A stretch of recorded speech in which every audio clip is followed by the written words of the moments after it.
ఓం శ్రీమాత్రే నమః. సౌందర్యలహరి 5వ శ్లోకము. తాత్పర్యము, జప విధానము. హరిస్త్వామారాధ్య ప్రణత జన సౌభాగ్య జననీం పురానారీ భూత్వా పురరిపుమపి క్షోభమనయత్ స్మరోపిత్వాం నత్వా రతినయనలేహేన వపుషా మునీనామప్యంతః ప్రభవతి మోహాయ మహతాం.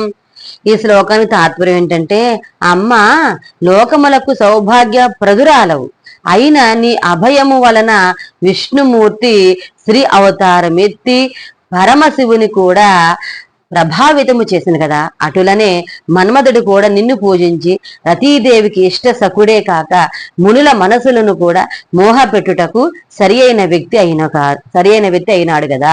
ఇక జప విధానం అయితే విన్నాం. ఈ శ్లోకమును 2000 సార్లు ప్రతిరోజు 8 రోజులు జపం చేసి పొంగల్ అమ్మవారికి పప్పుతో వండిన అన్నం నైవేద్యం పెట్టినట్లయితే, నివేదన చేసినట్లయితే స్త్రీ పురుషుల మధ్య పరస్పర ఆకర్షణ సహకారం పెంపొంది తద్వారా ప్రేమ అనుభూతం అవుతుంది అని చెప్పబడింది. తర్వాత మనము 6వ శ్లోకం గురించి అయితే విందాము. అంతవరకు స్వస్తి.